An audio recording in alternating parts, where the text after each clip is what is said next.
Pacific Rim. Pacific Rim. Is Uprising the most overused movie trailer? No. Second word Dark. for a dark Uprising. No, just dark. Dark. Yeah. So yeah, there we go. Blade Runner. Dark. Thor: The Dark World. Thor: Dark World. Dark Knight. Malcolm X. Dark Knight. Dark Uprising. 2. Malcolm X.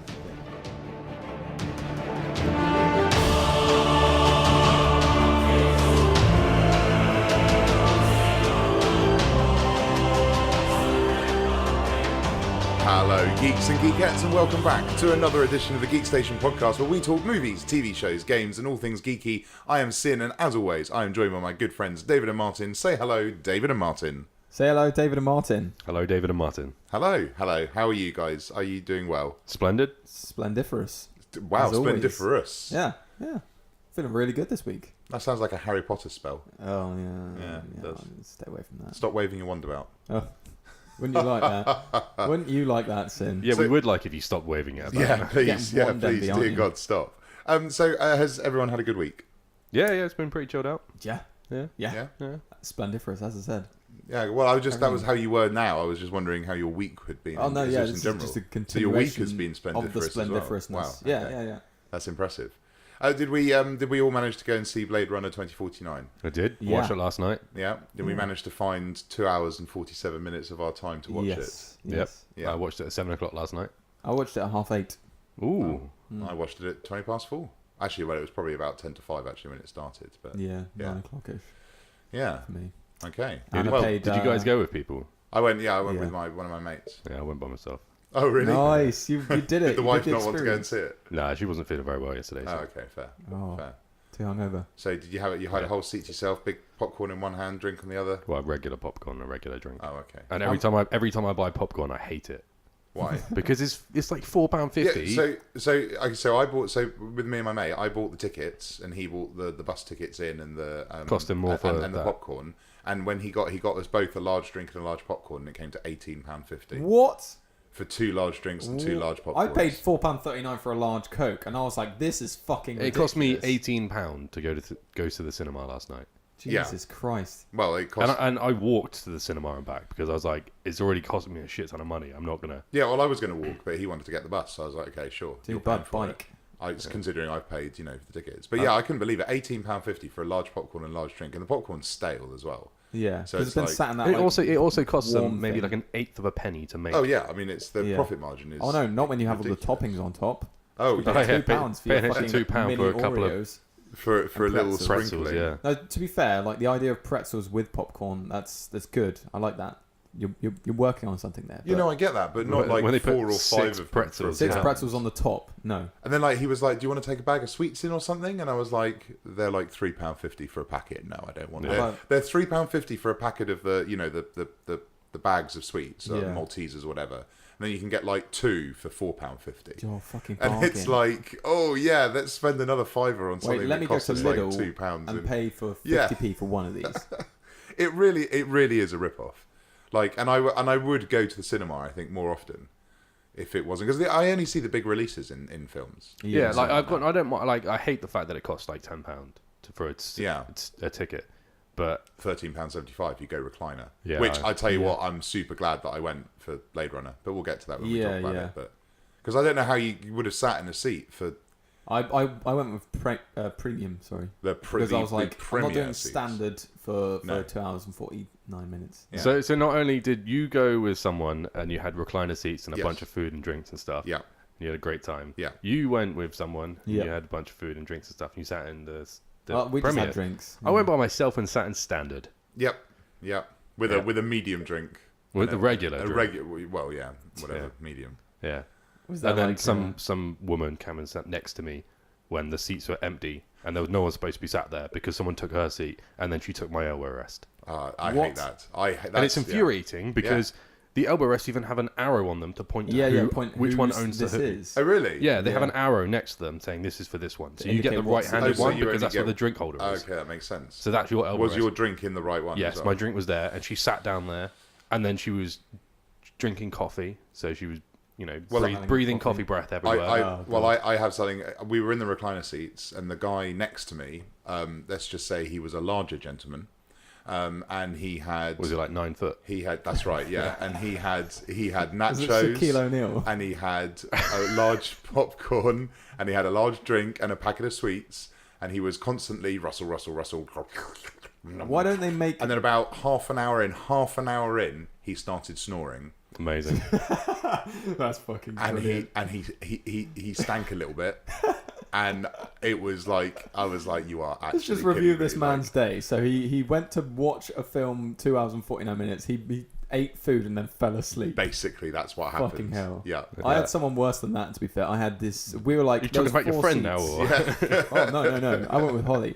But we had 4 seats next to us. And like just after the adverts finished, I was like, there's no one here. I'm going to have no one distracting me on this side. And then suddenly they fucking come and they, well, you know, you can go like up one side and you can walk past everyone to get to your seats. Yeah. That was Or me. you can go around the I other did side. that. I didn't because I don't know what number it is. I don't know where Well, where the numbers start and when they Well, the stop. thing is, when you Yeah. order those tickets, you can see your seats. Right? Yeah, no, but I just went up to the fair and I just went, can I just get a ticket and like a regular? She was like, anywhere you want to sit. I was like, as far away from people as possible. Yeah.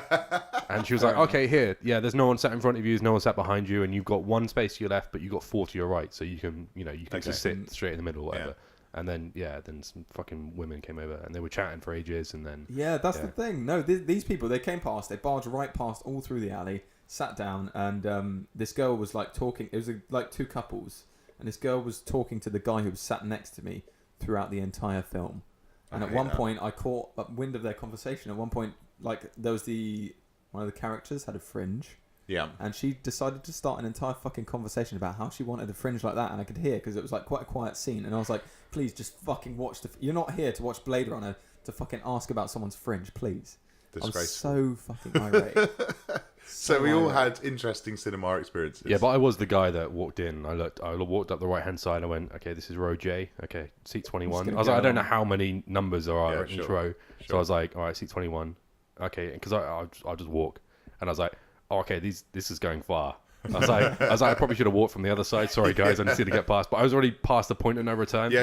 Like I didn't want to be the guy that gets like 5 seats in and goes, oh no, I'm just going to turn around and go back the other way, because I don't have to walk all the way down to the bottom and all the way around. So I was like, Yeah, I'm just going to walk. We've past all it. been there. We've all been there. But I acknowledged it. I was like, yeah, I should have walked. The other way. Well, my gripe is that like if you've ordered your tickets on that fucking screen, you can see where they are. Don't fucking barge past everyone. I'm so irate about this. It's unreal. Well, anyway, so we'll talk about our thoughts about the film in a little while, because I have thoughts for sure. That's one way of saying it. Anyway, Probably a good thing. yeah. So anyway, let's crack on with the news, and then we'll see how far we get. So there was a Punisher panel at the New York Comic Con this weekend, and a screening at a French film festival of the first 2 episodes, both of which were pulled in wake of the Las Vegas shooting, as the producers didn't think it would be appropriate to have a hyper-violent show Gunslinger. about a gun killer guy. Yeah. Gun killer guy. Gun Nice. killer guy. I preferred yours. Gunslinger is much better. I should have stuck with that. I don't know. I just kept going. Gun But yeah, killer guy. they both got pulled. So I mean, I don't know. I don't think it will affect the actual release date, 'cause it's not out until November. There's still no release date confirmed. But I don't normally interesting. agree with things being pulled because of what's happening in the news and things. But I actually think that was probably a good decision. Yeah. That was quite a respectful decision. It's tasteful. Yeah. You know? Because normally they're just like, oh no, we can't have this because it's super violent, and there's just been something super violent going on. And it's like, well, actually, no, that doesn't really make much sense, does it? Yeah, But there was. this is- Do you ever see the movie Gone Baby Gone with No. Casey Affleck? no, I and don't think so, actually. Someone else, I can't remember. I think it might have been Morgan Freeman. Basically, it's about a kid that gets kidnapped, and Right. then there's like 2 private detectives trying to track her down. and Okay. stuff. But that was the release for that was delayed by like I think over a year, because it happened just around the time of the Madeleine McCann go missing. Okay, yeah, sure. So Casey they Affleck just- was a thing back then. Casey Affleck, yeah. Oh mate, that movie's must be. incredible. I can't remember. I think he might have directed it, or I'll have to one see of the this. Afflecks might have directed Particularly it. if it's Morgan Freeman as well. So I was thinking you were talking about Gone Girl. That was No, Gone no, Girl, no. wasn't it? That's Ben Affleck. Isn't The it? other The other Affleck. David the, Fincher. the more successful Affleck. Yeah. Yeah. Oh, it's debatable. They were Is both. it- They were, is One it with the though? larger They were jaw. both- Who's got the Oscar? Well, he's got a- apparently he's I opened the wrong app. Man. I've got into some kind of game. What are you? I don't what- know. What is that? This isn't the time, David. We're recording a podcast, David. I'm We just- don't want you to play games. I'm just trying to open IMDb. Okay, man. well, while you open that up, I'll move on to the next piece of news. So Iron Fist has been confirmed that he will be in Luke Cage season 2. I know, Martin, that you're very excited about this. Oh, I love Iron Fist. Having watched the previous Luke Cage and Iron Fist series. Yeah. Oh, Ben Affleck directed it. That was it. Oh, there we go. Oh, wow. So he actually he directed it and it starred Casey Affleck. Yeah. Oh, that's quite cool. Okay. But yeah, there you go. So yeah, what do you think to Luke Cage being in Iron Fist? No, Iron Fist being in Luke Cage. Right. Yeah, I mean, it's going to happen now. They've crossed over. Yeah, this is going to start happening more and more, hopefully. So. Yeah, I mean, because I still haven't seen all of Iron Fist. Yeah, okay. But I've seen all of. I think now Luke you've seen Cage. the Defenders, you don't need to watch. The yeah, rest of Iron and from Fist. what I've heard is that the story for Iron Fist wasn't very good. No. And the acting wasn't very good. No, the acting was terrible. It was really bad. Yeah. Some of the acting in Luke Cage was really good. Yeah. And the story seemed to, whilst it was a much smaller scale story compared to some of the other things, I think it could kind of help both characters. Maybe. Yeah, no, I think definitely. Well, this is the thing, you see, because while they're still on Netflix, before they, if they do move to this new Disney streaming channel, or whatever it will.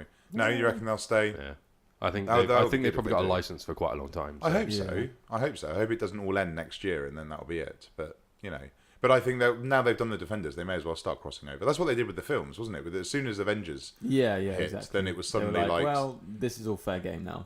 Now we can just start different crossing strands over. of different stories. Yeah. But I also hope they don't cross over for the sake of crossing over. I hope they do it because it's beneficial to the story. Yeah, no, sure. That's why I'm like, I don't know why they would announce this. Why don't they just? Why is this a big deal for them to announce? Why don't they just go look? Well, this because is Luke Cage so season traditionally, like Luke Cage and Iron man. Fist character, like they come together and they become the heroes for hire. Which is like a whole comic book series. So this is kind of quite like they met in the Defenders, they didn't get on, and then they did get on, and then actually they became quite the seeds of friendship are sown, and then the idea, I suppose, is that in this that will start developing that to a point where maybe we might get a Heroes for Hire series, which is kind of what everybody was hoping for. Like before the Defenders, it was like, oh, we're going to get the Defenders, yay, and now it's like, oh, now we can get Heroes for Hire and do all these other things. Yeah.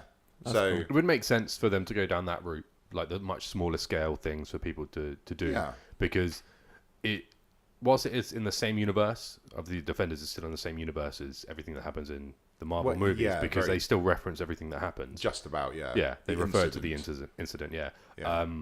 It just seems ridiculous that they would be dealing with things on such a large scale, and that it not catch the eye of the Avengers. If that makes sense. Well, yeah, that's true. Yeah, no, definitely. Yeah, I suppose if you're, I suppose like although not the stuff that happened in Defenders, I don't think was really. There was a bit of an earthquake. That wouldn't really like Tony Stark wouldn't like suddenly go. No, but he would have been like, okay, Jarvis or whatever it is, just scan everything that's going on, and they go, oh, there's a random door that you've got to punch to open. Yeah. And he was, so. I think it kind of limits what they can do with the TV stuff, because it means they can't go past a certain point of world destruction in terms of their plot lines. But as long as they write it well and they go, as you say, in a different sort of direction with it, then it should be fine. Yeah. Well, I'm looking forward to it. We're seeing it's coming out next year, along with Jessica Jones season 2 as well, which I'm quite looking forward to. So that'll be good. So we've just watched the trailer for Pacific Rim 2. Uprising. Specific him. Nope. No. Is that not what it's called? Try again. Yeah, I think it's like specific him. You just said the same that's thing. exactly the same thing, wasn't it? No. I meant I'm aware of what you did. I'm completely aware of what you did. Sing this specific hymn for me, please. No. Give me oil in my lamp, keep me burning. Oh, Jesus. Anyway, what was that? That was a hymn. That was a hymn. You not sing hymns when you were in primary school?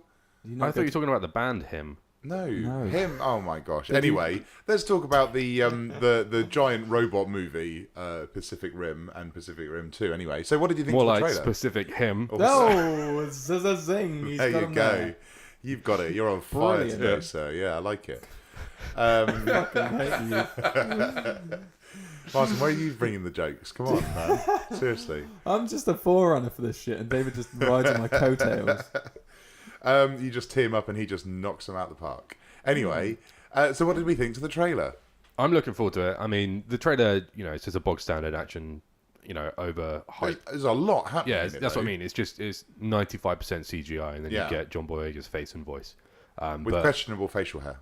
Well, I mean, questionable. He's got like I didn't a little even see pencil goatee. And I didn't even see it. And we with don't his know English what accent. we don't know what the fashion is like in that year, That's in that true. universe. So Yeah. that could be that's that true. could be like That's the true. most poignant facial hair that anyone could have. Okay, that's okay. I'll give you that. He gives a very rousing speech, isn't he? He's giving like, this is our moment. rising and Yep, it's them. That's It's right. us. Do you think that's the aforementioned Uprising? Yeah. Okay. So I reckon, by the looks of it, I think this is going to be like at the end of the first one. Spoilers, I suppose, if you've seen it, but it came out like 3 years ago. We're way past the spoiler warning definitely. for this. Like they destroyed all the aliens and closed the portal in the or other extra dimensional beings and closed the portal in the end of the last one.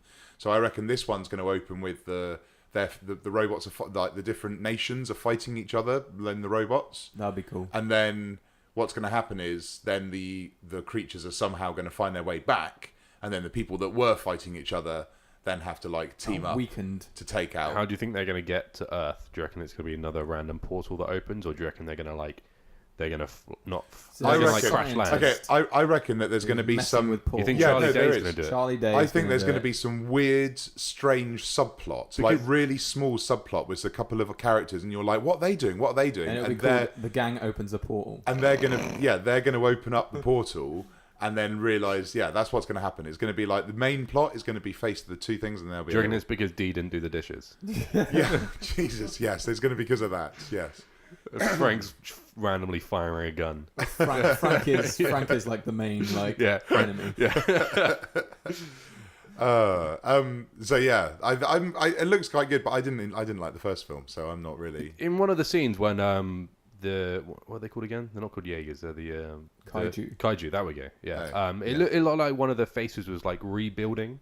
Did anyone else see that in the trailer? No. There was a lot of glare on the screen, so it might have been something different. But I don't. That's what I mean. It just looks like maybe they could be like creating themselves on Earth. It looks like they kind of crashed and then.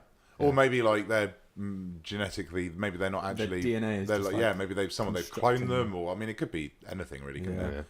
Is it Del Toro doing this one again? I think it might be. Benicio. I don't know actually. I didn't really. Actually. Is Ron Perlman in it? No, I don't think he is. Oh, man. I think they confirmed that pretty earlier on that he wasn't going to be actually. That's a shame. You reckon? Is it? Yeah. Ron Perlman, he's great. Pacific. He's definitely not going to be in the new Hellboy, obviously. Yeah, because it's what's his face? Completely different person. What's his name? I don't know. Oh. I'm terrible with names. Yeah, I've never really been massively into Hellboy, so. No, it's not been a. Did you know? I really enjoyed them actually. I thought they were really good, but no, just me. Yeah, just you. Yeah, maybe. And maybe the other few hundred million people that watch it. Yeah, well, they never made a third one, so the second one wasn't very good. I thought the first one was really good. No, apparently it's been directed by Stephen S. DeKnight. What else has he done? He has previously he's worked on Smallville, Buffy, Angel, a TV director. So all TV shows. Yeah, he was going to. He took over showrunning duties on Daredevil for the Netflix series, and he was going to do the Sinister Six, which is the one that was going to follow the Amazing Spider-Man 2, but then obviously they're just doing Venom. That's right, yeah. And apparently he's working with the Transformers Cinematic Universe writers' room. Well, in other words, just screwing up pieces of paper and throwing it in the bin one by one.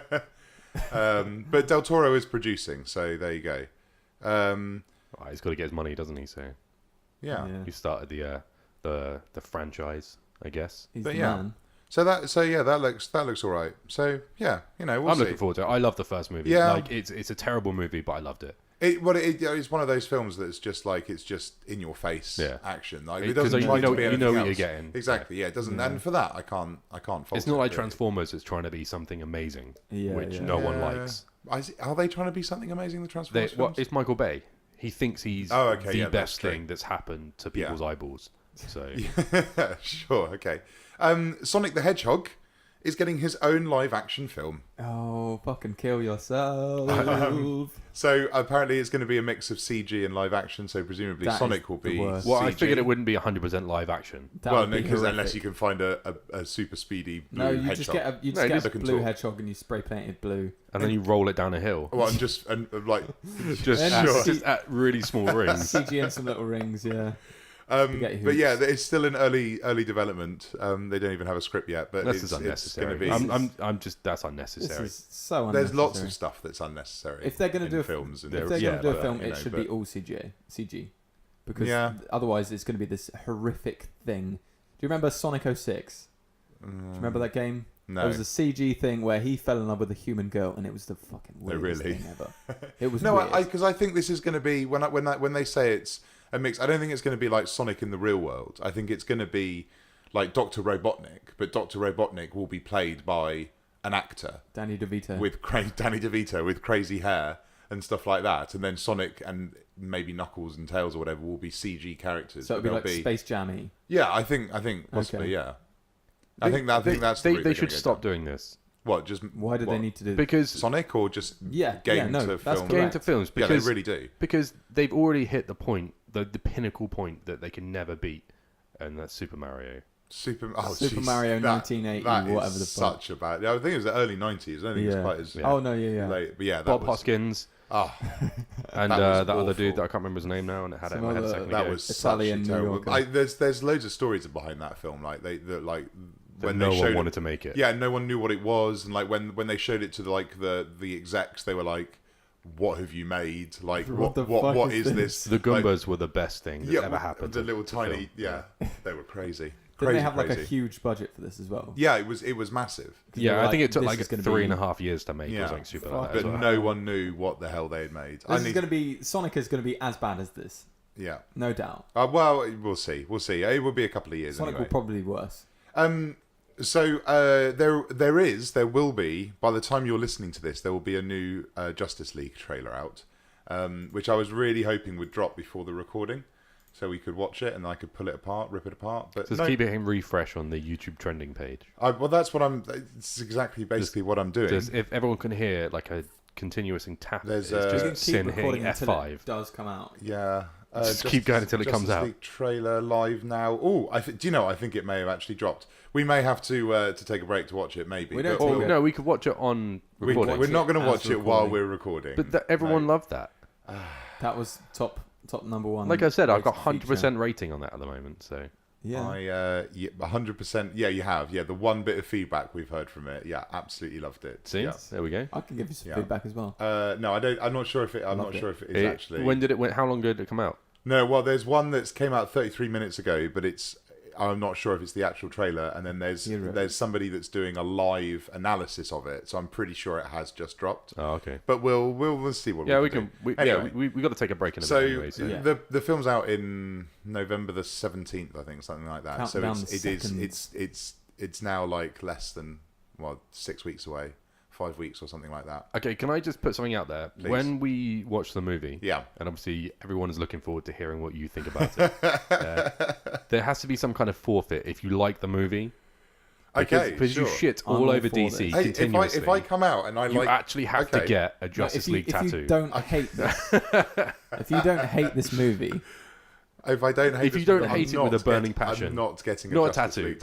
If you don't hate it with a burning passion, there could be a sufficient punishment, that's sure. But I'm not going to enjoy it because 17 it's going lashings? to be shit. 17 lashings. 17? Yeah. Why 17? Because we'll probably be on podcast episode 17 by the time. Oh, we might well be actually. Good point. I feel like a tattoo 18, is the way to go with it. Then. Yeah. I think lashings is. You got to get a huge back piece next to obviously all the other ones. You got to cover up all. You got to get all your Marvel tattoos lasered off. Sure. Okay. Right. Which is really funny because he's wearing a Superman t-shirt right now. It is. No, I like Superman and I like Batman. And, I'm quite partial to The Flash and Wonder Woman. It's just, this film looks terrible. Come on. Yeah. It's going to be terrible. It's going to be awful. Honestly, at the moment, I don't think it looks terrible. I think that what they've had to do so far is obviously take all the work that Snyder's tried to do and all the stuff that Whedon's done. And try and mash something together that makes a cohesive story. Yeah. But they've obviously been working on trailers for ages, and the trailers get done by a completely different. It's a completely different company. There's companies out there that make just trailers. Absolutely. They only give them certain dailies that are done and stuff that's already pre-rendered. But I'm looking forward to it. I think it'll be. I think it'll be okay. I don't think it'll be terrible. I don't think it will be probably be terrible. BVS terrible. Sure. Well, yeah, okay, we'll see. Find out. We'll find out in a few weeks' time. So, if anyone can think of a punishment for Sin if he likes a movie, what about we're going to get a lie detector test on here just to actually see if he doesn't. Download one of those apps that test the stress in your voice. No, I've got some of the stuff for from Bladerunner that I'm going to point at your eye. Sure. Yeah. And, okay. Yeah. Anyway, so that's pretty much it for the news. There was something else in the news which we'll talk about, which is there was a new game that was released called A Hat in Time, which Martin's been playing, which was going up on the YouTube channel this evening. So that would be yesterday evening for people Sunday, that are listening. Or 2 days ago if you're watching this. As we've already 3 days determined. ago, if you're watching it. Or a year and 1 day if you're listening to it in a year and in exactly a year's or in time. 4 months if you're a time traveler. That's right. Yeah. In 2049, if you're watching this, then I mean, or it hasn't been released if you're a time traveler and you've downloaded the podcast onto your phone and then you've gone back in time. Well, no, because if you still got it on your phone, it would still be there, wouldn't it? Yeah. Yeah. Yeah, but what I mean is, it's not being recorded. It's not being released. But the video's still not being released until the future. Look, stop playing with the timelines. All right. What if it's a separate timeline? I thought that's the thing people do now. They do. We've rebooted this conversation, and now we're playing with the timeline. So this is what they do. This is the alternate timeline. Yeah, exactly. Okay. Well, in this alternate timeline, Martin's been playing some Hat in Time, and you're also doing an interview with. I'm doing an interview with the art director. She's credited as the 2D art director or art designer. Jenna Brown, her name is. And this is someone that you went to university with. Yeah, a good friend of mine. She started working on the game sort of. I think it may be 2014. She joined the team and sort of at the time. I'll double check the facts, but she was a texture artist at the time, and then she's been working on it ever since. And, it was successfully kickstarted. Yeah. I was keeping an eye on it before she even started working. Did you on it. wait? We got a question. Did you put money into the Kickstarter? No, I didn't. Let's hope she's not listening anymore. Really good friend of his, apparently. Yeah, that's it. Yeah, the really Kickstarter was already done by the time she got on board. I'm just saying. I'm just saying. Anyway, so we're now going to buy the power of time travel. You just tell me not to play with the timeline. Yeah, well, I know, but and now we're gonna have to reboot this conversation again as well. That's right. Yeah, we're gonna queue to. We can do a prequel. Martin. Wait, is this the prequel? This is the prequel, right? So we're gonna do the prequel. The post credit scene. That changes everything. Yeah, that. I'm confused as to when that will come in the timeline. Okay, right. So anyway, let's flick to future Martin talking to, what's her name? Jenna. We're going to flick to future Martin talking to Jenna to future Jenna. Yeah, that's right. Yeah, because I suppose she'll be in the future as well. Yeah, she's not. About the Hat in Time that's just been released. She's going back in time to talk about the Hat in Time. And I tell you what's even crazy about this is that she's actually in another time zone. So actually, it's like time traveling. She's actually an hour ahead of the future Martin as well. Yeah. Wow, it just gets crazy. Can she tell us what the weather's like in an hour's time? Well, we can find out. She can do, although we won't be listening to the. I don't know. I'm confused as to when we're going to be listening to the podcast. But anyway, cue future Martin. Here we go. Hello and welcome to the Geekstation. This is Martin. I have got Jenna Brown on the Discord here. Say hello, Jenna. Hello. We're going to be talking a little bit about A Hat in Time, a game we've been doing on the channel, or will be up when this video's up. A game obviously in the vein of many 64 platformers, such as Banjo-Kazooie, Super Mario 64, and obviously in the collectathon vein of all those games, and was kickstarted back in 2013 and raised nearly $300,000. So one of the larger sort of kickstarts we've seen in recent years. But you on the game, you are the 2D art designer, is that correct? I'm actually the 2D art director of the game. Because your credit at the start of the game is that art director. Yes. Yeah, that's correct. Brilliant. Excellent. So with regards to the game, what sort of you were the art director. One of the things I was wondering actually, the title cards at the start of each act, who did those? Those were me. I did every single one that you'll see in the game. That was pretty much what people notice. It's one of the things people bring up the most. Because knowing your work, like seeing those, I was like, that looks very Jenna, but I don't know if it's just it what is they absolutely me, 100%. I was in charge of all the loading screens. I did most of the heavier 2D work that involves characters, so when you get further into the game, there's also storybooks. Those are done by me as well. and anything that has Hat Kid on it, basically, I draw her. That's my official role. Brilliant. Semi kind of official. Yeah, there's a lot of promo stuff that I imagine that's all your work as well. Sort of yes, very much. I just wheel out the artwork. That's what I do. Brilliant. Okay, and how does it feel to have finally finished the game after being in development since 2013? Obviously, when you came on the project, when was that? 2014. I came on at the start as a texture artist. My job was to update the graphics from the alpha, which were very rudimentary and quite archaic assets, because they weren't even done by an artist. They were done by our lead developer, Jonas, who is the creator of Hat in Time. And they were just done in Photoshop, and they weren't very good, so we got an artist. Needed a bit of updating. Yeah, it was me. I was the first artist brought on to do texturing fully for the beta, which went public, I think, in 2015. And then after that, I would take on the role of taking more responsibility, concept art, things like that, and actually helming the graphical style for Final.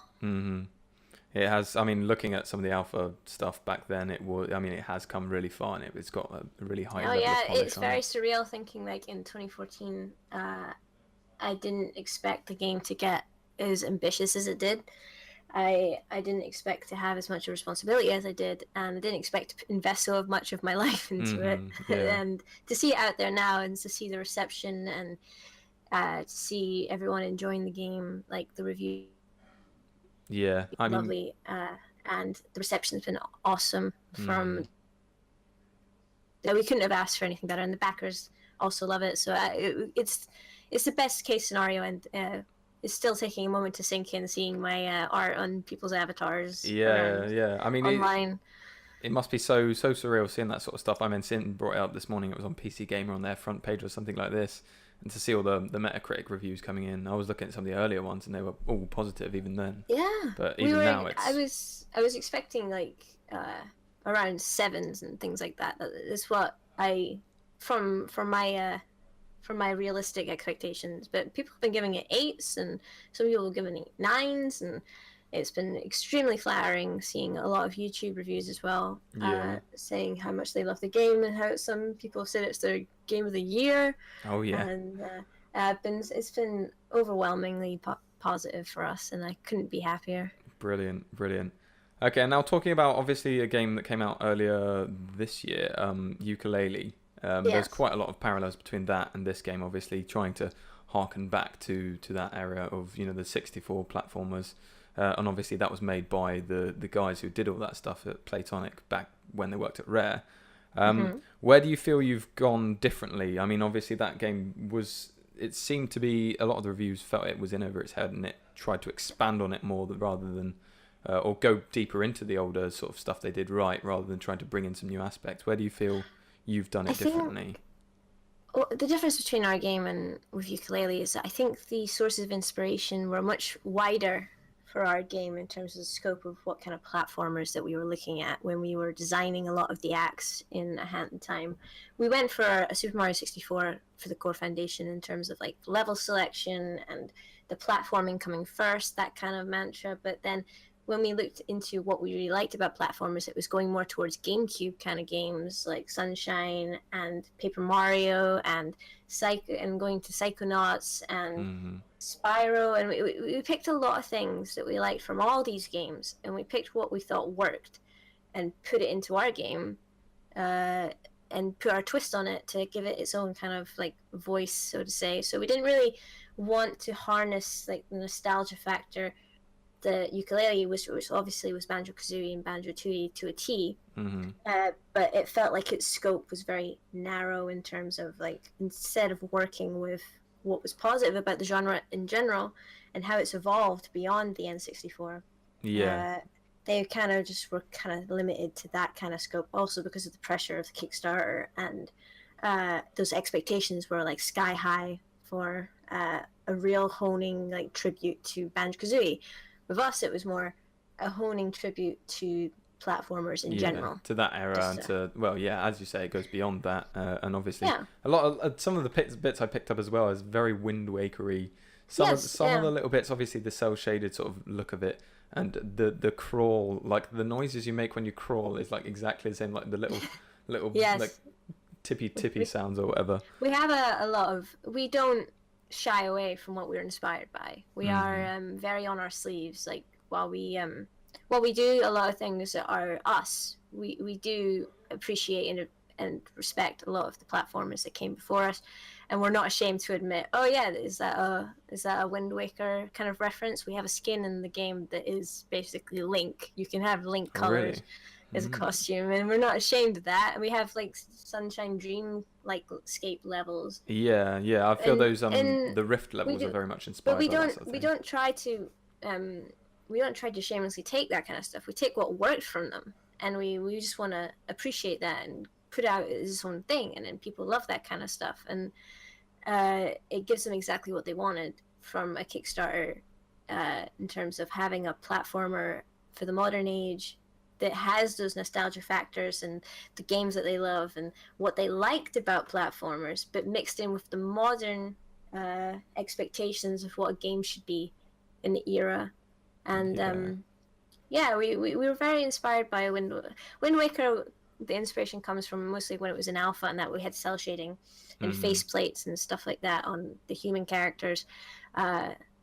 When the game evolved a bit more, it started to become less Wind Waker, but it still has that kind of cartoonish vibe. And we're pretty happy about it. People do compare it to Wind Waker. That's very nice of them. And we did a lot of work to make it have its own voice, its own identity, but also paying tribute to what we had before. Yeah. Okay, and what do you feel was sort of the most challenging aspect for yourself personally on the project?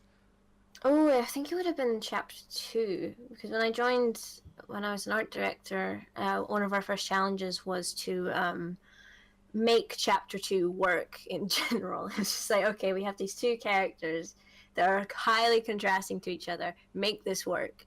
And it was an extreme for a first-time job. That was extremely hard.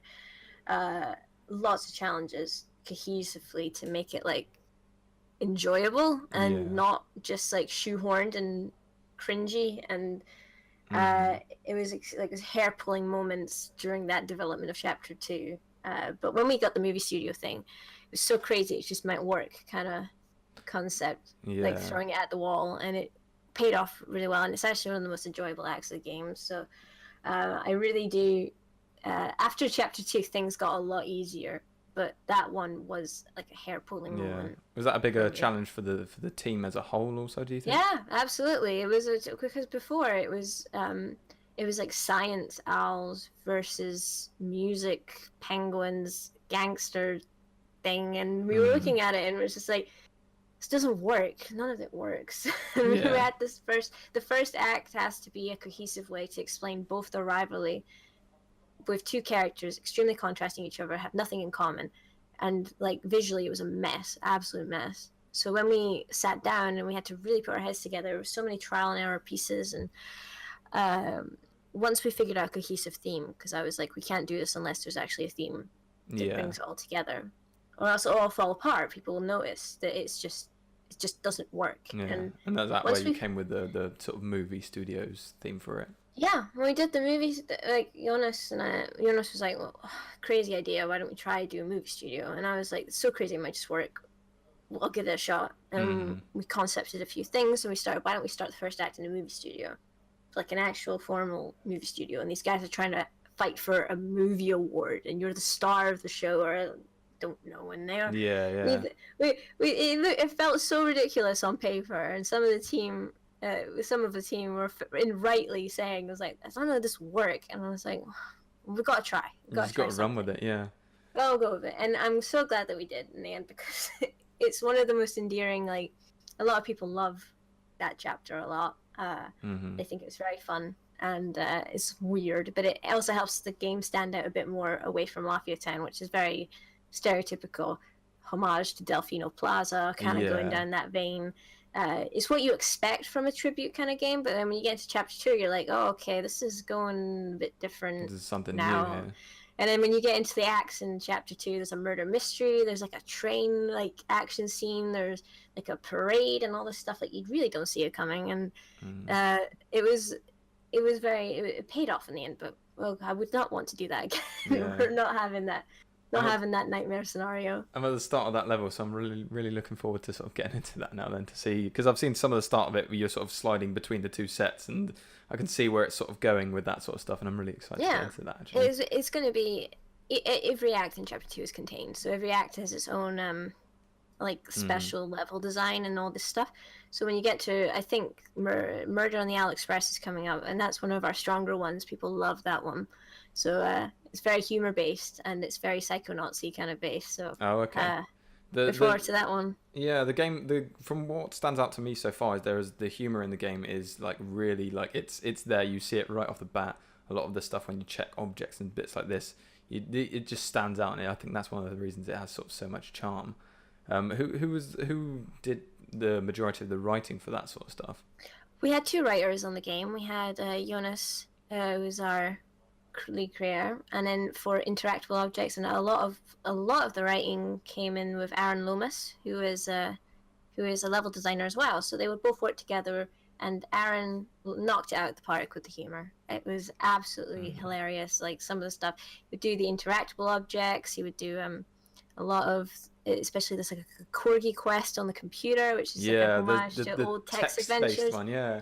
And he like all this stuff just added so much more depth to our game that I couldn't imagine the game without it now. And those 2 really did they really got the humor down to a T, and people love it. And I couldn't figure that out myself. It's something I just not skilled at. So yeah, we those guys really did enhance the game to really another level on the humor. How do you feel? How did the studio expand around this project? Because obviously you coming on board, and obviously looking at sort of the credits. There's so many more names on there. How has the studio come together around this, and how many more people have come on as a result? Well, we started. It was online, and it still is online. It's a fully online studio that made the game. So none of us are in the same place, and all of us are all over the world. So at the start of the Kickstarter, there was around 10-ish people. No, maybe 8, I think, off the top of my head. And when I got hired, we started to hire more 2D artists, and one was from the Netherlands, one was from Argentina, and I was in the UK during this time. And then we just expanded more and more as the work was required. But we've always worked remote, and we've always worked quite closely together, especially on Discord. That's where we usually work and do our work. We used to do it over Skype. But that didn't. But when Discord came around, it changed our lives for development, because it made things so much easier. And we just worked purely off there in the cloud, I guess. In the cloud. In the cloud. Is it cloud office? Yeah. Is it more of a sort of challenge to just sort of arrange that around sort of different people's time zones and that?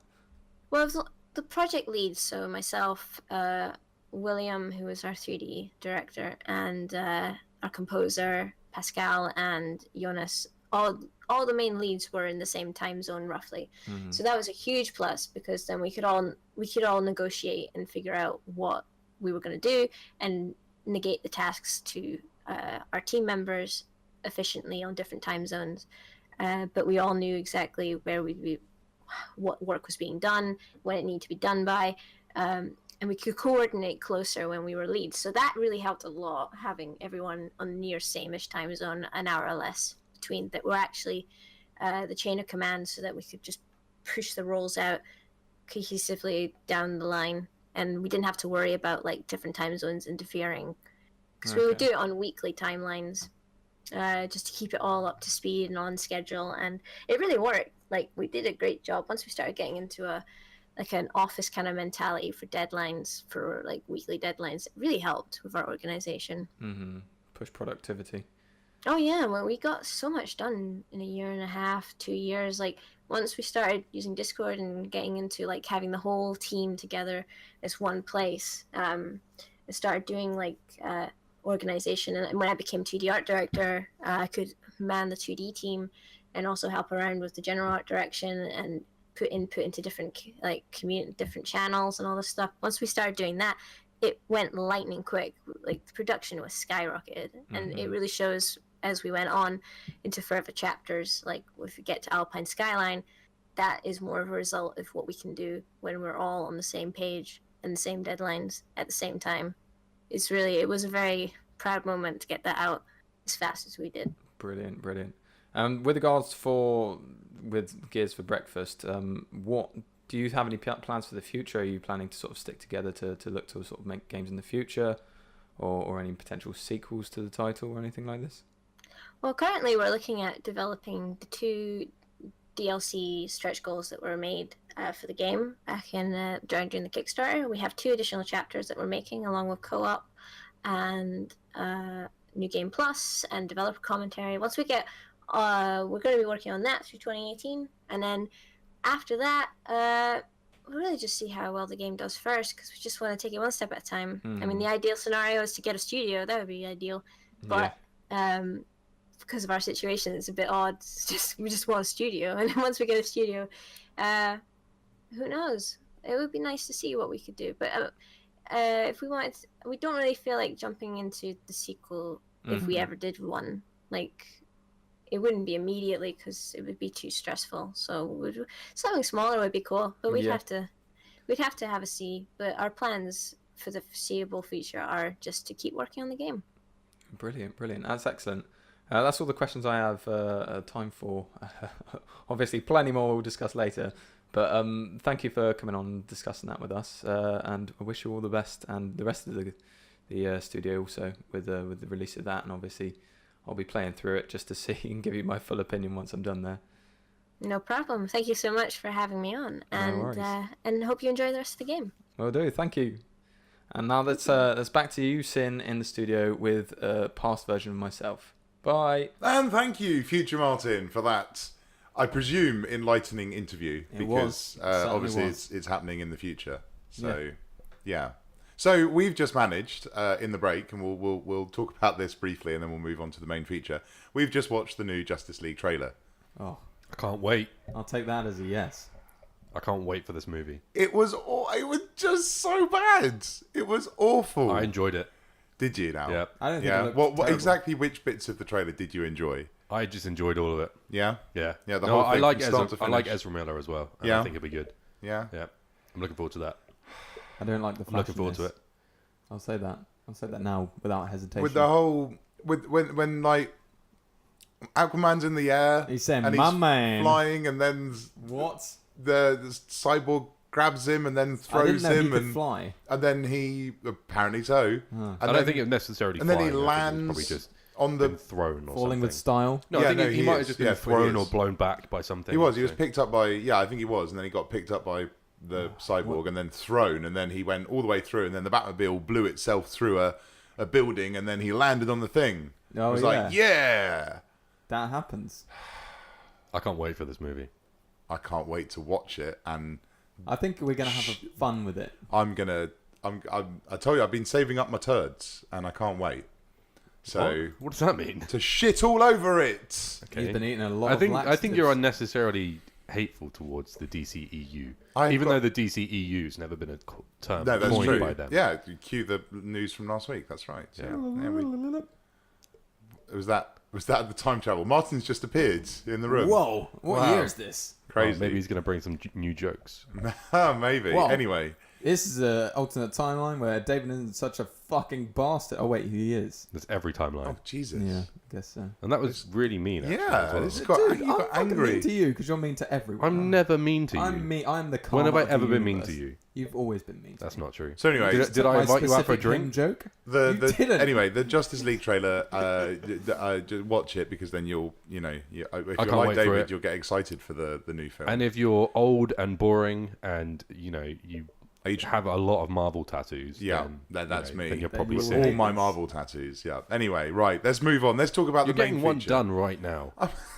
Yeah. All right. Oh, that's what that midget is for. That's right. Yeah. Can't say that word. Yeah, you can. That's You a, can't. That's a technical thing. No, you can't say that. No, I don't think you can. I think we refer to them as small There's people. a small person doing a tattoo under the table.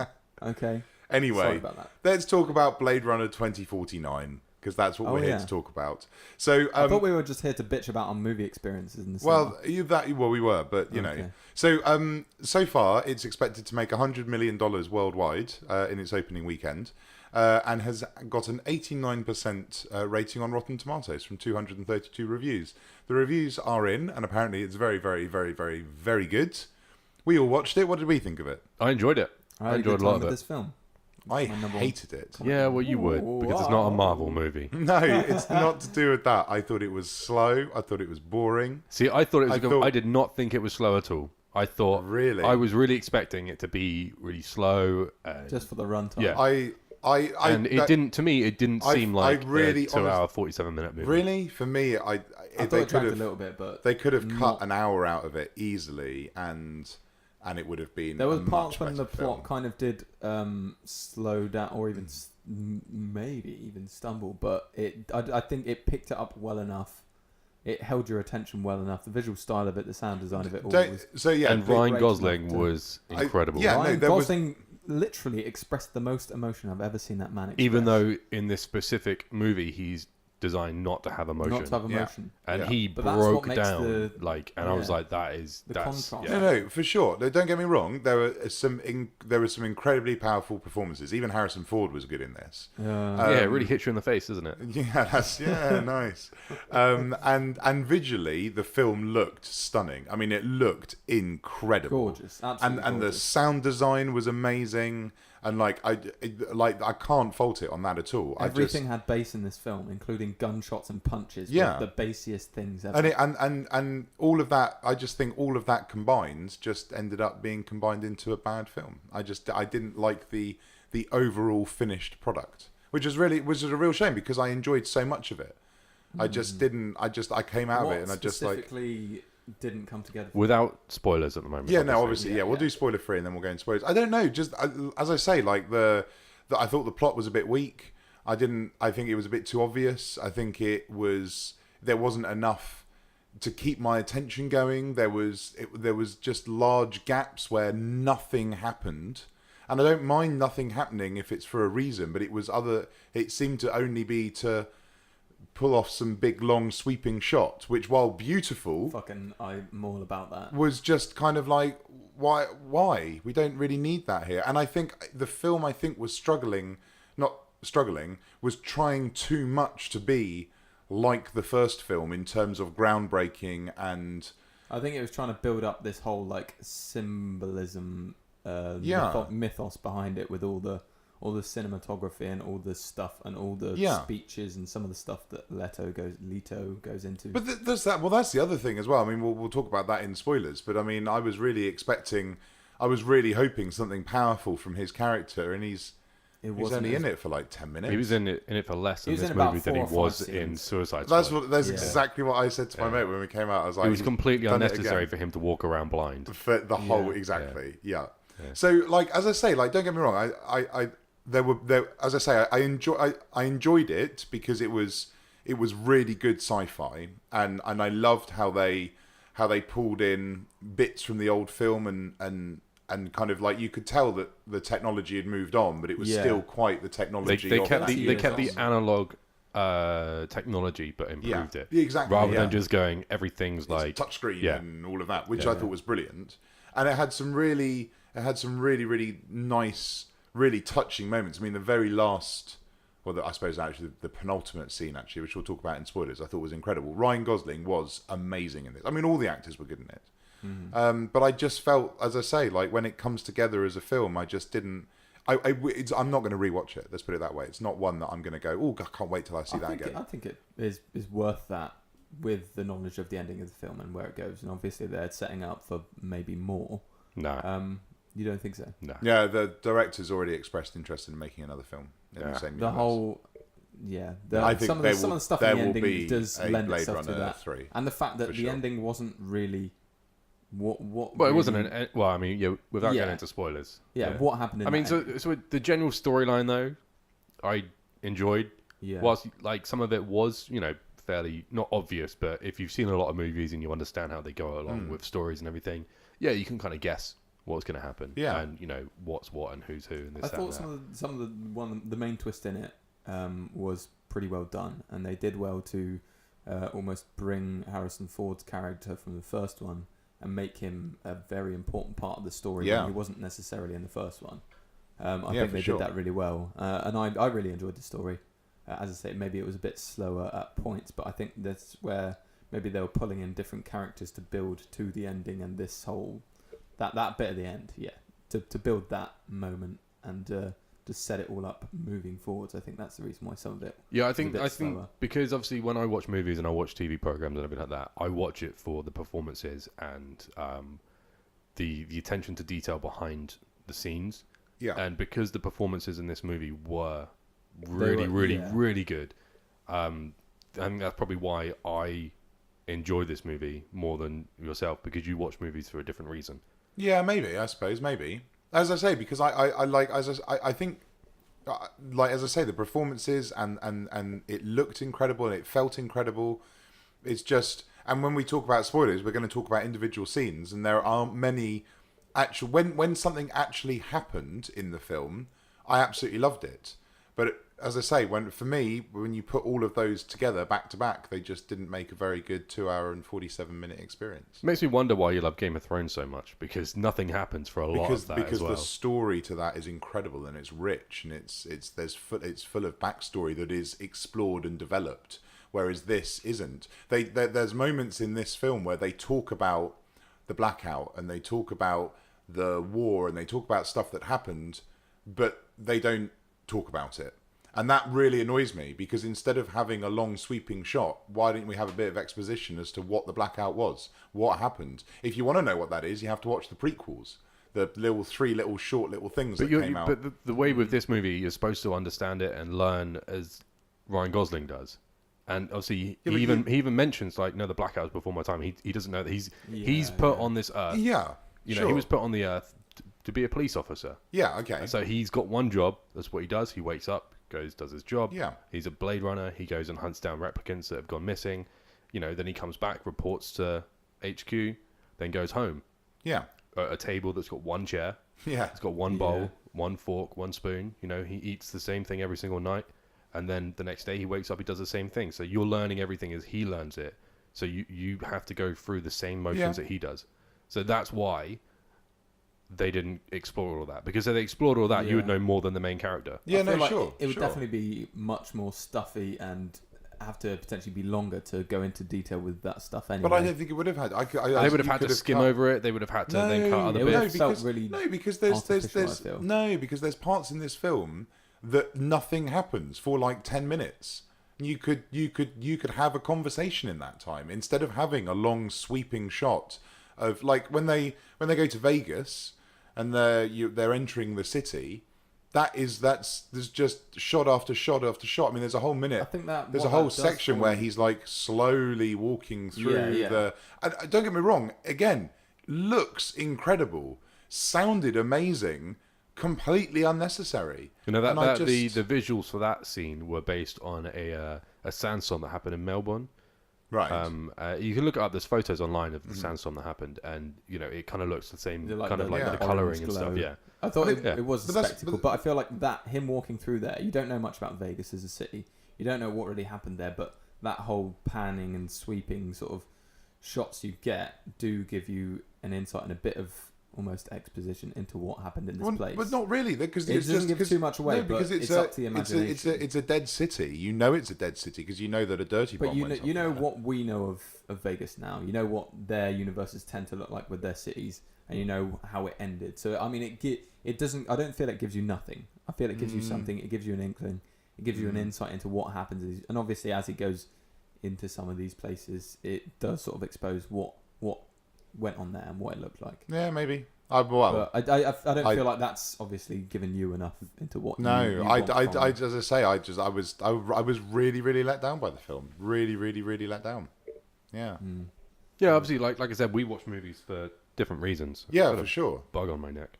A what on your neck? Just a tiny spider. I thought you said a bone. I thought you said a booger. Strange. I was like, Jesus. Yeah, obviously we watch movies for different reasons. Yeah. So this is why I think I found this movie of a much higher caliber than you did. So that's just pretty much how it is. People watch movies for different things. Well, yeah, people enjoy different types of movies. Yeah, for sure. So it's good to have a disagreement in certain things like that. Yeah. Okay. But does Martin want to run through the storyline though, just quickly without spoilers?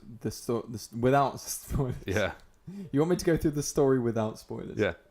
Okay. Just a brief synopsis. Well, okay. So Ryan Gosling. Wait, hold on, because there's a part that happens very early on in the movie that is not mentioned at all in the trailers, and if you say it, then it spoils a lot of it. I don't know. I don't know, because I think you find out. You find out very early on, but they don't mention that in the trailer. Oh, and that was obviously that's true. Yeah. Ryan Gosling has a name that means he's a replicant. I just told him not to say this. Literally. I thought you were literally teeing me up to spoil. No. Why would I do that? Well, we're into spoilers territory now. Oh my gosh! You've done it again. This That's is like 2 weeks. Elton John all over there. It's like 2 weeks. It's 2 weeks in a row. What did you want me to say? To not mention it. When you went over the story already, and now you want me to go over the story. We didn't go over the story already. We just went over you said how we Ryan felt about Gosling is a policeman who does this. Who does what? Yeah, exactly. Yeah, that's the story of this film without giving anything away. But that's the same thing as what Deckard did in the first movie. Anyway, look, we're now okay. So we are firmly one foot. Okay, so Sin's going to now do the spoiler jingle. Spoilers. Watch out. There's spoilers About. Watch out. Watch out. Spoilers about. There we go. About. So yeah, we're going to talk about spoilers. So yeah, Martin, what was the spoiler that you were saying? Yeah, Ryan Gosling is a replicant. Yeah. Don't they say that his name is Officer KT? Yeah, because his name is his they say serial that in the trailer. number. It's like K4-297 or something like that. No, I think they call him K in the trailer. They call him K. They don't go K-214 whatever it is. Yeah. And then they call him Joe. Yeah.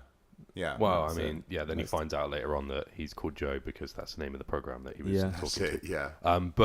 I really liked how off the cuff, how nonchalantly they just said that he was a replicant. Yeah, no, I thought that was really, that was the first kind of oh, okay, that's quite cool.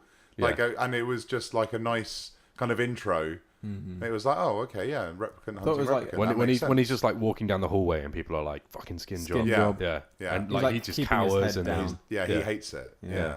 No, that was good. That opening scene with Dave Bautista. With Dave Barista. Yeah, Starbucks barista. Yeah, I thought it was cool. A large cafe macchiato. Yeah. Yeah, that's right. Yeah, that was good. I was waiting for him to have a bigger part in that film though, but it's still cool what he did in it. No, that was a nice little setup. And when he was getting his head smashed against that wall repeatedly. You don't know he's a replicant, so at that point you're like, what the fuck? You're like, how is he surviving this? And then it's like, don't you feel bad about hunting your own kind? And it's like, he's a replicant. Now we get it. It's okay, yeah. Which is, and it was good. I like the way that they just go straight into that. There's no ambiguity like there was in the last film. Yeah, that we don't need to get 17 different cuts to find out if he is or if he isn't. And I have to say, everyone's been really quick. So there's been loads of interviews with all the writers and the producers. It's like, which version of Blade Runner do we watch? Do we, is Deckard going to be a replicant? And one of them even went, it doesn't really matter. And it's like, well, no, actually it does matter because Deckard is a replicant. And they still didn't say whether or not he was. I think they kind of implied that he was. No, I think it definitely, because when he's talking to Jared Leto's character, Leto, whatever, and he's like, those feelings were probably programmed into you. I think at that stage. Yeah, but that's the thing, because he's been led to believe that he was a replicant as well. Yeah, I get that it does come across very strongly that he is a replicant, but from what I remember, it never actually said that he was, and it was just kind of trying to trick him into doing things that he wanted him to do and stuff. Yeah, no, well, but yeah, Jared Leto didn't need to be in this movie. They could have had anyone, and they could have had anyone that wanted to just come in and do the movie and not walk around with someone. I feel like they could have had his enforcer lady replicant and him as the same character, and that would have been fine, because I don't know what purpose he served that she couldn't have done, as sort of the enforcing his will and wanting to sort of find this child and everything. But yeah, he didn't need to go full method for this either. Yeah, no, at all. No, but that's what he does, though, isn't it? Though That's It him. It's same with the Joker, same with this character. Like, and I feel like there's probably a lot that they've cut out again. I hope they did. Yeah. Yeah, I'm sure there is. Yeah. I'm I sure. think they're just playing with him at this point, aren't they? Yeah, probably. Yeah, just dangling good roles in front of him and be Yeah. like, nope, No. sorry, you can't. No. There's some good parts he was in, and that moment where he slices open the replicant's belly, the new model or whatever it is, I was like, oh, that's okay. And that was Yeah, really well, so powerful scene. was he okay? So was he? Let's just talk about that scene for a second, because I think it was a really good scene. Particularly, I love this little implant that he's got, so he can actually see. I think that's really cool. Micro cameras. Yeah, and like, did he do that because he was checking to see, or because he was trying to get her pregnant, and he was doing that in the stomach, or was he just doing that just to show that he was powerful? I think it's just showing it was, like because obviously he was doing the speech like we can only make so many of them in our lifetime. You know, this, that, and the other. So he's kind of implying that they need to be able to reproduce, and which is why they're trying to find the child. Yeah, I got that, but then he just stabs her. Yeah, I mean he can. Well, but I was just so. I think it was maybe just, as I say, trying to show his dominance over love or something like that. Like I think it was more I to brought show you into that this world. I can take you out of it. I think it was more to show that It was weird. there's no point to them until we can do this. That's Yeah, kind of yeah. Where he's like, Yeah, here's maybe. a product, I'm just throwing this away, essentially. Yeah, it's like people okay. that buy iPhones on the day of release and then throw them against a wall. Well, that's just silly. Who It's- does that? It's genius. Except- Okay. yeah. Yeah, sure. It's not quite as hilarious when Jared Leto does it. Yeah, it's slightly different throwing an iPhone against a wall, which is a Yeah. useless, worthless piece of technology, compared to slicing someone open. Yeah. Well, Yeah. a Nexus, whatever the hell this is. Yeah. Are they Nexuses still? Yeah, I think because Nexus I think 9s I or think they something. said the Ryan Gosling's Nexus 9. Yeah. So Because- there's the new generation that obey everything that they're told to do, basically. Yeah, because everything up to 4 cowers at a corner when it's kind of like aggressed, like when people are coming after it. So it's really obeys. 5 and 6 run. 5, 6, and 7 run. So in the last, so it's implied that the Nexus 6 is obviously the ones that Harrison Ford's chasing in the first one, and that he is a Nexus 7. Yeah. And they're the ones that caused the uprising, and then in order to end the uprising, they had to do a huge EMP pulse, which shut down all technology, destroyed everything, but also destroyed all the replicants, presumably. But some of them managed to escape, and actually all it ended up doing was fucking everybody over anyway. And then replicants were banned, and then Jared Leto came in and started going, well, actually, I've made a replicant that you can tell them to do whatever you want. and they obey, and then they started building them again. And then he was able to, using that, he was able to colonize the solar system. So yeah, 9 planets. 9 planets, which he's really unhappy about. Yeah. Yeah, we should be in the stars. Yeah. His performance was really good. It was good. It was just, what was there was good, yeah. It's just unnecessary from what Yeah. like the same as what the same conversation people had after Suicide Squad yeah, came that's out. it. Yeah. That you put all this work into a character that you're playing. Like I appreciate people that do go full method. Yeah. But there's occasions when it's necessary and occasions when it's not necessary. When your script that you get given is only 5 pages long, Yes. and 4.5 pages of that is describing the scenery around you when you're a blind person. Yes. It just seems a bit unnecessary. Yeah. So, as I say, I really liked, you touched on it before we went into spoilers. I really like the whole, you think they build it up quite well that he's discovering that he thinks he's the son. Mm-hmm. Yeah. Even to the point where he goes and meets Harrison Ford, and he's like, you can tell that he's like looking at him as his father. Like, why did you leave your child? Yeah, He's wants asking to these find out stuff questions. about his mother and stuff, which I just think was brilliant. And then for them to for the lady replicant just to kind of Go, no, it's not you. it's not you. Well, he's like, oh no, it's fine. We all thought that though. It's all right, Yeah. And I was like, And then I quite like when they started flashing back. I wish they hadn't done the flashback to when they then flash into the girl in the actual daughter, because I'd already started to figure it out as the screen flashed up with her face, and I was like, oh yeah, okay. yeah. It would have been much nicer, I think, just to have, rather than just to be spoon-fed that answer, just to kind of I go. kind of figured it out when she started crying though. Well, but that's Yeah. what I mean. Like with that, and that scene was so powerful, and like you're watching it, going, "Was she? Was she? What?" I thought she was just being really. And then, Yeah, I empathetic. thought it would either be the case that she creates the dreams and the memories that replicants have. That's what she's one of the people that's outsourced to do that. She's the best one. Mm-hmm. Yeah. And obviously she put so much time, work, and effort into it. And I didn't know if it was either the case that she was remembering doing this one specifically, and it just kind of brought a lot of stuff back from because it might have been because it was obviously it's 30 years ago, supposedly that it happened, or something like that. So she's put a lot of work into building this little memory, and obviously she does kind of bring things in from outside that she kind of knows as well. And I thought maybe that's the case that she's remembering doing this, and then she realizes this is the person that's got into.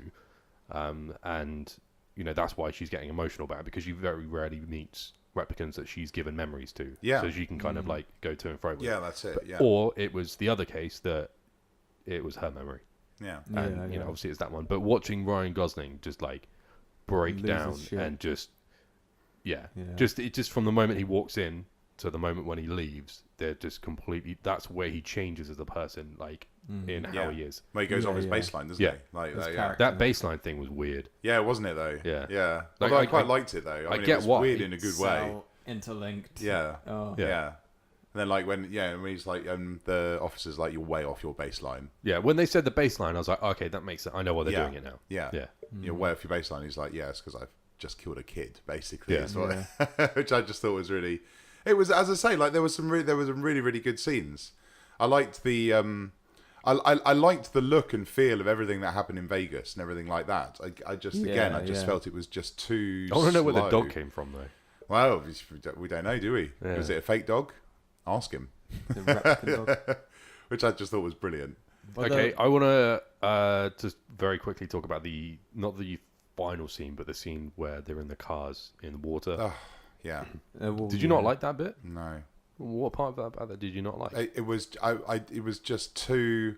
It was a bit dragged out. It was just a bit dragged out, way too dragged out. I didn't think it was it was akin to the final fight scene in the first one, which was a bit boring, and that you can get away with something like that in the 80s. Well, at least they're moving around in that one. This one is just in this I was just underwater expecting car. some more, just something else, and like. I don't know. It was just odd. And I really liked that. Really? Yeah, like I really liked that. I thought that was one of the better scenes in the movie. Really? Yeah, just where they're fighting, and he's obviously like she's fighting because she's a hell of a lot stronger. He's injured, and he just puts all of his emotion into because because that's the point obviously where he's like, okay, I need to make sure this guy goes and sees his daughter. Yeah, and he's just he's dying when he's fighting her. And he's just like holding her up, and then he swaps it around where he's like drowning her, and I thought that was I mean it just showed like the amount of power that both of them have, and that he was just that bit stronger, obviously. But I really enjoyed that scene. I think it was good, but it was too long. Like it was such a struggle, and I'm sure maybe you might feel that they needed it to be that long to sort of show the exact sort of how this struggle twisted and turned and all that. But it really felt like it went on for a bit long, and I was like, oh, they're still in the car, they're still trying to strangle each other. Oh, is that really? And Harrison Ford's acting in particular in this scene when he's like not the focus of the scene. There was some parts when there was like a wider shot and he was in there. He was just like looking around, like yeah. I was thinking at that point. I was like thinking, I wonder what it was like on the day for Harrison Ford to be filming it. People did get knocked out very easily though as well. Sorry, people did get knocked out very easily as well. Because when they crash into the water, Harrison Ford's unconscious. Is he? Oh, it happens with Ryan Gosling as well. Yeah, like very briefly. Oh, right, sure. But no, I really enjoyed that. I really liked Gosling's death scene. I thought that was incredible. Cool. In the snow, that's classic. I mean, that was really good, and like I love how the camera went right up to his face, and then you almost saw his last breath, his last moments, because his eyes were moving and he was obviously remembering something that presumably is linked to the next scene where she's standing in the snow. So he's obviously got another memory there, and then his eyes just stop moving, and then it's just like I just thought that was really good. Just how he, just how he just lies down. He's like, I'm done now. You go in there. I'm just gonna have a sit down and then a lie down. And now, I think now I'm gonna die. I just thought that was really good. What did we think to his love interest, the computer program hologram? I thought that was really, really cool. It was different. It was cool. I get why they had to make it obviously a computer program because everyone hates replicants. He couldn't have been with a replicant, and it made sense that for him to have any kind of like human interaction or anything like that, that it would have to be a computer generated. Yeah. I thought it was really, really good up until the point of you're going to have to transfer me to the portable thing. Oh no, but you know what that means. If something happens to that, then you're gone forever. Yeah, but we have to do it. And it's like at that stage, that's when I started to just go, what, really? Because that's just like, oh, well, something's going to happen to it then. Someone's going to step on it. Yeah. Like, it was completely I didn't see any unnecessary. other way for them to go with it, though, than to, because he has to escape. What they're going to do with her, they're either going to kill her there or they're going to drag it out and kill her somewhere else. I don't know. That was when the film started to wave. Yeah, I mean, for me, I have to say, like that specific scene, it's it's a cliche, really. Yeah, it was just a bit. I don't know. Yeah. Other good bits that you wanted to talk about? Any other good scenes that you felt were I thought the scene, like, probably you'd disagree with this, but I thought the scene when his girlfriend does get stepped on when they step on the USB. That was quite a USB, yeah. Literally, like, crunch, and she's gone. And I thought that was quite a nice little scene, sort of for his love interest. But then, obviously, I don't know. That sort of shows his. I don't know if he's moving on to the new prostitute girl, or if he's like in between, or where. Well, obviously, his character isn't going to go any further, but where his headspace would have been at that point. No, I don't know. Well, he's dead now, isn't he? So he's done. Matter. Yeah. I really like the homage as such for the enhance. For the what? Sorry. Because in the first movie he kept enhancing photos and things. Oh right, yeah. And this one he was just like when they're obviously scanning the bones, and he's like closer. Yeah. Zoom in. Yeah. Closer. Yeah. And then like the dude walks off and he walks back over there, and then he like scans around, and then finds the number written on the inside of a bone. Yeah, really like, good eyesight there. Yeah, good job. I don't know why they have to hide it there if they're replicant. But he like the thing is, it wasn't hit because that was like where the bone would scratch when obviously like is that kind of like a stick of rock, the bones for replicants where they got their serial number throughout all their bones. Maybe because I thought it was just behind the eye. Yeah, maybe. I don't know. Yeah. It really was. It was more of a sequel to the first film than I was really expecting. Because I think you really do need to have watched the first film in order to really I'm so glad that we watched it last week. You have to really understand some of the core concepts of the universe before you go into that one, I feel. And know who the characters are to really get... Because there's scenes where it's like... like, oh, this is a scene pulled right out of the first one. Yeah, the bit where they have the memory orb thing from his interviews with Rachel. Yeah, I thought that was really good. But if you hadn't have seen the first film, because when we were walking out the cinema, there was somebody behind us who was explaining it to his mate about what was in the first film and like stuff like that. And obviously, like one of them had seen it, one of them hadn't. So I'm very glad we saw it last week. Yeah, they try to set it up with obviously the three short scenes or short movie things that they had coming out beforehand.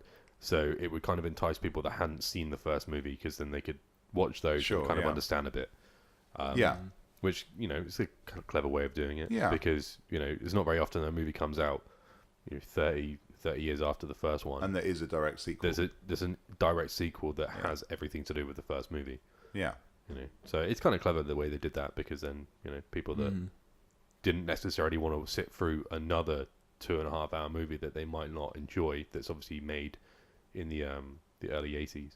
Yeah. But that's the thing. I mean, for me, I think my disappointment comes from that I think it was just trying to replicate what the first film did and just make it more. Yeah. And I would have preferred it. Personally, I would have preferred it to have just tried to be its own thing. And it wasn't. It just went, this is what the first film was, and let's just make it bigger and longer. And I don't think that made it better. But then, I feel like they built the first film into the new one. It felt like its own thing because it was dealing with sort of a separate kind of entirely separate plot line, but it built it into this film quite well for me. Like some of those things. I think they kind of had to building Deckard's character into being much more important, but obviously leaving that with the relevance of the closing of the first film, where obviously he's running away with her. So that's sort of built into this film very well, I thought. Yeah, I think they had to keep some of the foundations as such of the first movie into the second movie, because if they had gone from a movie like the first one, which was slow, that had it had a lot of pacing issues, the first movie did, and if they went into this one with like a ground and pound action movie, I didn't, but I don't get me wrong, I don't want that. I didn't want that. I just wanted something. I mean, talk about pacing issues. This film had pacing issues. I mean, for me, I would just bits were just going on and on and on, and I don't mind if they have a reason, but it just felt as though like some of the sweeping shots, some of the intros to characters and stuff were just there just because the director was like, you know, look what we can do. And he's just an artsy director. Yeah, no, he is. Yeah. Full on. So I don't know. Anyway, for me, it wasn't. I didn't enjoy it. I do hope that later down the line, when it comes out on DVD or Blu-ray or streaming, that you know, maybe in a couple of years' time, you go, "Oh, I'm going to give it another go." I will definitely. I might well rewatch it, but I don't think my opinion will change because it's not because I took it all in. It wasn't like when I first watched Inception, and I didn't really. I watched that. This one, I was there. I was in it every moment. And I just came out of it just going, that was just a waste of 2.5 hours. I really didn't enjoy it. It was a real shame because I was really looking forward to it. And my mate didn't enjoy it either. He basically felt exactly the same as me. Just thought it was boring, long. Who is this? Nothing happened. My mate Callum. Callum. Is he the one that liked... Is the guy that gave me 100% approval rating? Yes, that's right. Okay. Yeah. Oh, right. I'll have to review that one then. Yeah. So out of 2049, what would you? I was going to make that joke. What would you rate it? I was just thinking about that. God. What would you rate it out of 2049? I'm just trying to think how this transfers. How's that scale? It's pretty easy. I'd give it a solid 1,000. 1,000. Yeah. So you're giving it just below 50%. Yeah. Yeah. Okay. I'm giving it an 1866. 1866. Good year. Good year. Yeah. Wow. Great okay. year. 1866. So. I go 1988. 1988. 1985. No, 88. 88. That's a Back to the Future joke. Sorry. Yeah, I know, but I was born in 88. So. Sorry. Well, there you go. That's. And would you recommend people to go and see it? Yeah, I would. Yeah. Yeah. If you've seen the first one, or if you know about it. I would say wait until it comes out on DVD. That would be what I would say. 2 out of 3. Yeah, ain't bad. Agree to disagree. There we go. Anyway, so that was Blade Runner 2049 and our views on it. It's out now in cinemas, so go and see it or don't. As we usually say, it's out. Do what you want. Yeah, basically. This film is out. Yeah. So you already knew that. Let's just move on to what we've been watching, reading, listening to. Anybody been doing anything exciting this week that isn't watching Blade Runner? Did you have time to do anything else other than watch Blade Runner? I watched Agent 47 yesterday. Agent 47. Yeah, you know the latest Hitman movie. That's on Netflix actually. Yeah. I've added it to my list. Yeah, I remember watching that. I remember it. So I think it's better than the first one, but still not very good. Because there's two Hitman movies, aren't there? Yeah. The first one with Timothy Olyphant and this one with Rupert Friend. That's it. Yeah. So this one I seem to remember is and this one's got like a weird visual style as well. It's fucking shit. Yeah. It's fucking shit. That's what I remember from the Heard it film. here first. It's a god awful movie. It's so bad. Every single moment of it was painful to watch. I've added it to my watch list to re-watch it because I remember it being bad, and I'm like, I don't remember it being that bad. It's so bad. Is it? Everything about it is terrible. I don't understand Rupert why... Friend is bad. Zachary Quinto is bad. Zachary Quinto? He's the bad guy, isn't he? Yeah. That, has got apparently bulletproof skin, like, implanted underneath his That's skin. right. Yes, I remember. Yeah. It's so bad. There's just unnecessary, like, CGI in it and everything as well. Yeah. Like, if you can avoid watching that movie, do everything in your power to avoid watching that movie. I'm not going to rewatch it then. I've got it. Yeah, I might remove it from. In fact, I'm going to remove it. No, from I my think you list should now. watch it. Yeah. Oh, you're right. Oh, okay. To know all right. not what to do. I'm going to give it a thumbs down though. Is that right? Yeah, that's okay. I'm giving it a thumbs down on fair Netflix, enough. but I will watch it. Okay. I always think with Hitman that should be a pretty simple and easy to do well Film. adaptation. Yeah, of course it is. It's and we've had 2 films, and neither of them have been any shit. good. I can't remember if the first one was good or bad. The first one was with other agents trying to hunt him down, wasn't it? Oh, that was it. Yeah. Yeah, I think he played a better Hitman than Rupert Friend did, though. I think I remember him being quite good as Hitman. He was very straight and, did everything this with a very methodical way. Whereas in the latest one, he just seems to be like a bit of a renegade. Yeah, and the girl for some reason can see into the future and stuff as well. Oh yeah, something like weird she can be like in a different floor in an office building, can sense where people are and exactly where they are and when. And then he's like, there's one scene that he's like stood next to a red button and he looks at her, says her name, and she's like, does like some weird vision thing where two people are like walking like between something or underneath something, and she's like, now, and he hits a button and then this thing closes and chops these people in half. It's like, how would he know that people would be near where that is if he? Because he's got Hitman. It doesn't. No, but he doesn't. Because it doesn't make any sense. No. There we go. What about you, Martin? Anything exciting? I literally haven't been doing much this week. No. Played that Hat in Time. Played some Hat in Time. Played some Darkest Dungeon as well again. Darkest Dungeon, yeah. The usual. Been enjoying your playthroughs of that, actually. I have to say. It's a terrific game. It's good. I have to say, I might actually start playing it if I ever get any time to do anything. Don't overwrite the save file. No, I won't. Don't worry, I won't. What have I been doing? I haven't really been doing anything either. Obviously, I watched this week's Star Trek. If you want to hear my thoughts on it, there's a podcast up on the YouTubes about it. It's really good, and I'm looking forward to Monday night's episode, tomorrow night's episode, or Me too. Tonight's episode. And you're going to join us this week? Yeah, cool.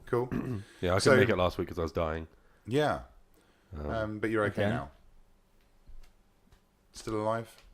Yeah. Patting himself. Arms and legs. I'm okay. Yeah, brilliant. Yeah. Good. Glad to hear it. And then the other thing that I've been doing, I've been squeezing in little kind of 20 minutes here and 20 minutes there. I've been playing War of the Chosen, which is the XCOM 2 expansion pack, and it's really good because I loved XCOM. I loved XCOM 2, and this is like, even though it's still XCOM 2, it's just a DLC. It's like an entirely new game. You got new enemies, new class types, new everything. Is that the one you showed me last week? Yeah.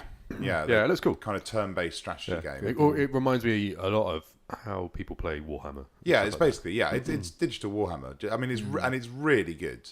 And I just wish that I had more time to play it, basically. But no, so I've been putting some of that in. But I'm only like 2 hours, 3 hours into it or something, and like the campaign's like 50 hours long. So. Oh really? Oh, it's a long game. That's a big old DLC. I miss games like that. Well, that's what the base game's like as well. Because this is the base game plus a whole load of other stuff. I don't actually know how I'm going to do it, because you've got to do all the stuff that you did in the first game in the original, which is prevent these aliens from completing their Avatar project, which is basically wipe out humanity.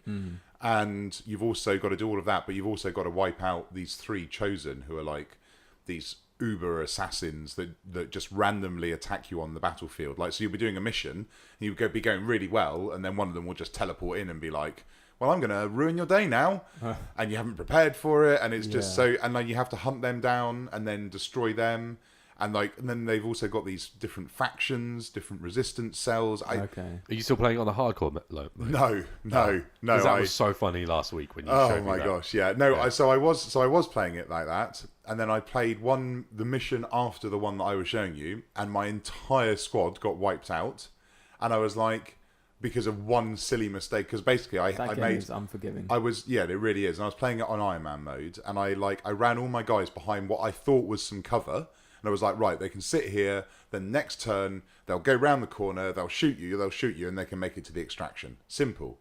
And then I hid, and then another alien just randomly appeared from the side, threw a grenade, and it turned out that I'd actually ran them all behind some like gas mains, and the grenade went off, and then that blew up, and that did them all extra damage, and they were all on like 1 or 2 health, and I was like, okay, they survived. And then my turn rolled round, and it went burning damage, and they went, one died. Incredible. And then it moved to the next one, it went burning damage, one died, and I was like, and I literally stood there, and I couldn't do anything. Watching each of my soldiers burn to death, and I couldn't pause it, I couldn't change the camera angle. I was like there going, oh shit. Was that literally everyone you had then? And that was my entire team, my entire squad. Yeah. So, and I was like, after that, I was like, you know what? I'm not good enough at this game to be playing Iron Man level. Maybe that makes complete it once first so time, happy. And then well, I thought because I'd put like 49 hours into the first campaign. I was like, I'm a veteran of this, and it says only for experienced players. I'm like, that's me. That's me. I'm good. So no, now I'm playing it through on easy mode, non-Iron Man, and I'm having a great time. Yeah. You're getting through Although it. I've only played like 2 missions from it. But anyway, there we go. That's what Did you I've have been to start from the beginning when you changed Yes. different modes? Yeah, which sucked because I was like 2 hours in. I suppose it and kind of now- makes sense because otherwise you can just chop and change. But now I'm at the same level that I was at like after an hour. So, it is a lot easier. But I like to feel almighty and powerful when I'm playing video games. So there you do go. like going God mode. Exactly. Yeah. Anyway, that's our show. That's our podcast. Next week, we are talking The Walking Dead in anticipation of Season 8 starting the week after.